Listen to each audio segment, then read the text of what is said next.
আসসালামু আলাইকুম গাইস, তোমরা সবাই কেমন আছো? আশা করি সবাই ভালো আছো। এই যে দেখো, আমি আজকে বিরিয়ানি রান্না করব। দেখো, সব কিছু নিয়ে নিয়েছি, যে পোলাও চাল, আলু, তারপরে এই যে দেখো টক দই বানিয়ে নিয়েছি। সব কিছু আমি নিয়ে নিয়েছি এখানে। এই যে দেখো, জিরা মশলা, বাদাম, রসুন, আদা, পেঁয়াজ, মরিচ, যা যা লাগে উপকরণ সব, এই বিরিয়ানি মশলা, ধনিয়ার গুঁড়া, এক্সেট্রা এক্সেট্রা সব নিয়ে নিয়েছি। এই যে দেখো, এখন আমি ব্লেন্ড করে নিব সব কিছু, ব্লেন্ডারে দিয়ে দিব। সব কিছু ব্লেন্ড করে নিয়েছি। এই যে দেখো, এই আলুটা ভেজে নিচ্ছি। এখন আলুটা ভেজে দিতে হবে, সেজন্য আলুটা ভেজে নিচ্ছি, একটু কড়া করেই ভাজবো।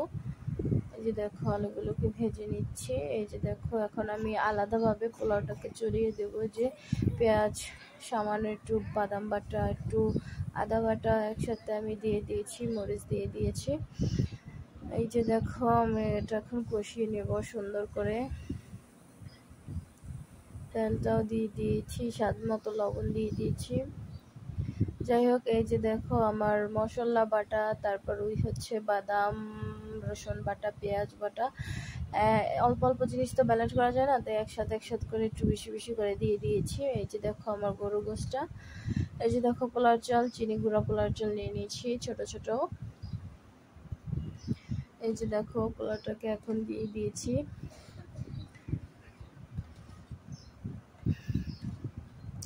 নেড়ে চেড়ে ভালোভাবে একটু মিশিয়ে নিব, যাতে করে মানে ছড়া ছড়া না দিয়ে যায়, সেজন্য পোলাওটা হওয়ার জন্য অপেক্ষা করব। এই যে দেখো, পোলাওটাকে খুব সুন্দরভাবে নেড়ে নিয়েছি। এই যে দেখো, আমার পোলাওটা একটু ভাজা ভাজা হয়েছে, বাট ভালো করে ভাজা ভাজা করে নিব। এই যে দেখো গাইস, আমার পোলাও ভাজা ভাজা হয়ে গেছে অনেকটাই।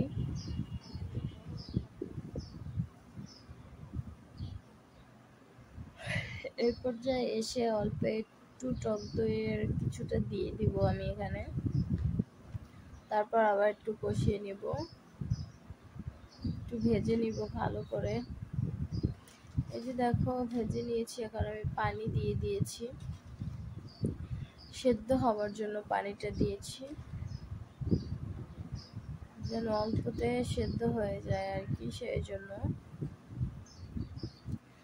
এই যে দেখো, আমার উপকরণগুলো, এখন আমি মাংসটা চড়িয়ে দিব, সেই জন্য এই যে পেঁয়াজ বাটাটা দিয়ে দিলাম, তারপর মশলা বাটাটা দিয়ে দিলাম। এখানে জিরা, আদা, এলাচ, দারচিনি সব আছে,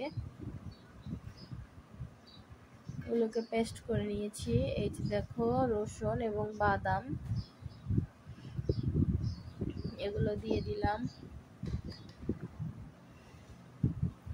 এই যে দেখো, এলাচ, দারচিনি এক্সট্রা ভাবে দিয়ে দিয়েছি আমি, কয়টা দিয়ে দিলাম। যে ধনিয়ার গুঁড়া দিলাম, এই যে 2 চা চামচ ধনিয়ার গুঁড়া দিলাম। যাই হোক, এই যে দেখো, এখন আমি বিরিয়ানির মশলাটা অর্ধেকের বেশিও দিয়ে দিচ্ছি। এই বিরিয়ানি মশলার মধ্যে সব ধরনের মশলা থাকে, তেজপাতা থাকে।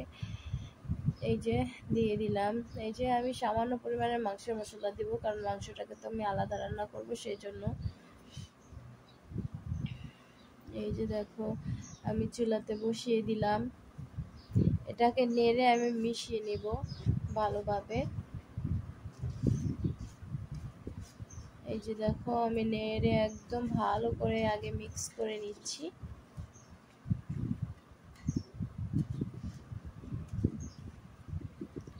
এই যে দেখো, এখন আমি লবণ দিয়ে দিব স্বাদ মতো। এইখানে এটা সেদ্ধ যাতে হয় আর কি, সেজন্য লবণটা দিলাম। এখানে আমি পোলাওতে লবণ দিয়েছি, বাট না হলে আবার দিতে পারো তোমরা। এই যে দেখো, এখন আমি তেল দিয়ে দিব। তেলটা একটু বেশি করেই দেবো, কারণ পোলাওটার সাথে তেলের মানে প্রয়োজন আছে। তেলটা ঠিক মতো না হলে আবার পোলাওটা আর কি দেখতে ভালো দেখা যায় না। এই যে দেখো, এটাকে আমি ভালোভাবে কষিয়ে নিব। দেখো, একটা কালার চলে এসেছে, কত সুন্দর। এই যে দেখো কত সুন্দর একটা কালার চলে আসছে। ভালোভাবে আমি কষিয়ে নিই। ছিটছে অনেক বাবা, ছিটতাছে, শরীরে এসে পড়ে গরম তেল, নাড়তে হবে ভালো করে। এই যে দেখো আমার পোলাওটা হয়ে আসছে। এই পর্যায়ে এসে বাকি যতটুকু মশলা আমি রেখেছিলাম সেটা পোলাওয়ের সাথে মিশিয়ে দিব, তাহলে পোলাওটা দিয়েও ঘ্রাণ আসবে, তা না হলে আবার পোলাওটা দিয়ে ভিতর থেকে ঘ্রাণটা আসবে না, স্বাদ আসবে না। সেজন্য বাকি মশলাটা এই পোলাওটাকে দিয়ে দিলাম। এই যে দেখো আমার পোলাও প্রায় সেদ্ধ হয়ে এসেছে, আমি ঢেকে দিচ্ছি। এবার আমি এটাকেও ঢেকে দিচ্ছিলাম কারণ প্রচণ্ড পরিমাণে ছিটটা ছিল। এই যে দেখো আমার কষানো হয়ে গেছে, ভাজা ভাজা একদম হয়ে গেছে, খুব সুন্দর একটা স্মেল বের হয়েছে। এখন আমি মাংসটাকে দিয়ে দিব।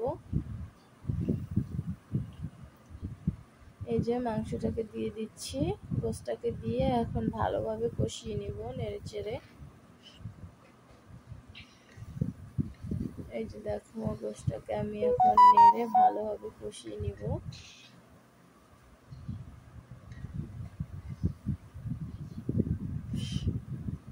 এই পর্যায়ে এসে আমি একটু এই গোশের ভিতর বাকি যে টক দইটু ছিল সেটুকে দিয়ে দেবো এটার ভিতরে। এই যে অবশ্য টক দই এই দিকে আমি পাইনি, সেজন্য মানে তাড়াহুড়া করে আমি ঘরেই বানিয়ে রেখেছি। ঘরে আর কি লেবু আর ওই যে গুঁড়া দুধ দিয়ে বানিয়েছি, বাট ওই যে টক দই যে অরিজিনালটা সেটা আর কি আমি এদিকে পাই নাই, আনতে হলে একটু দূরে যেতে হবে, আর এখন দূরে যাওয়া সম্ভব না, সেজন্য আনি নেই। যাই হোক, এই যে দেখুন আমার পোলাওটা হয়ে গেছে, কত সুন্দর ঝোড়া ঝোড়া হয়েছে পোলাওটা, আর একটু হলে বাকি একটু ঠিক হয়ে যাবে। এই যে দেখো বন্ধুরা আমার পোলাওটা প্রায় হয়ে গেছে। এই যে দেখো গোশটাও হয়ে যাচ্ছে। গোশটা সিদ্ধ করতে হবে, অবশ্য অনেক সময় লাগবে সিদ্ধ করতে। তোমরা আমার চ্যানেলটাকে সাবস্ক্রাইব করে দিবে, আমাকে সাপোর্ট করবে, আমার ভিডিওগুলো প্রতিনিয়ত দেখবে, তা না হলে আমি কিভাবে এগোবো বলো। এই যে দেখো আমি আলুগুলোকে ভেজে রেখেছিলাম, এখানে আমার ছোট্ট একটা ভুল হয়েছে। ভুলটা হচ্ছে আমি আলুটাকে এই যে হলুদ দিয়ে ভেজে ফেলেছি, তাও সমস্যা নাই কারণ আলুটা আবার এইগুলোর সাথে মিশে একদম সাদা হয়ে যাবে। বাট হলুদ দিয়ে আলুটা না ভেজে সামান্য একটু মশলা দিয়ে এই যে রোস্টের এই যে বিরিয়ানি মশলা দিয়ে ভেজে নিলেই হয়, লবণ দিয়ে। এই যে দেখো আমার কষানো হয়ে যাচ্ছে, প্রায় হয়ে এসেছে, বাট আমি আবারও পানি দিয়ে একটু কষিয়ে নিব কারণ মাংসটা তো সেদ্ধ হতে হবে। এই যে দেখো এখানে ওই টক দইটা দেওয়ার কারণে মানে একটু চিনি দিতে হয়, সেজন্য আমি পরিমাণ মতো চিনি দিয়ে দিলাম। এই যে দেখো আমি আবার পানি দিয়ে দিয়েছি, এখন আমি ঢেকে দিব সিদ্ধ হওয়ার জন্য। এই যে দেখো ঢেকে দিলাম, এখন আমারটা হয়ে গেছে অবশ্যই। এই যে দেখো এখন আমি এটার ভিতরে ঢেলে দিব, ঢেলে খুব সুন্দর করে মিশিয়ে নিব একদম। কালারটা অনেক সুন্দর এসেছে, বাট ফোনে বোঝা যাচ্ছে না তেমন একটা।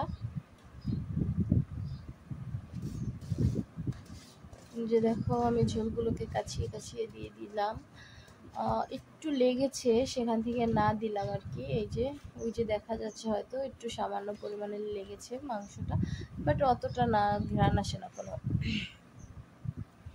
এই যে এটাকে এখন আস্তে আস্তে করে মানে একদম করে আস্তে আস্তে করে সবটা নেড়ে নেড়ে মিশিয়ে দিতে হবে। এই যে দেখুন নেড়ে নেড়ে মিশিয়ে দিয়েছি, এখন একদম জোড়া জোড়া হয়েছে, গ্রামটাও একদম আসছে একদম ওই যে দোকানের মতো। এই যে দেখো আমি মাঝখান থেকে একটু পেঁয়াজ বেরেস্তা করে দিয়ে দিয়েছিলাম। দেখো সালাড কেটে নিয়েছি, এখন খাবো এটাকে। আমার হাজব্যান্ড খেয়ে চলে গেছে অলরেডি, সে বলেছে ভালো, তাছাড়া পাশের ঘরের বাবিকেও খেতে দিয়েছি, সেও বলেছে ভালো হয়েছে। আজকে সবার মুখ থেকেই শুনলাম যে না ভালো হয়েছে।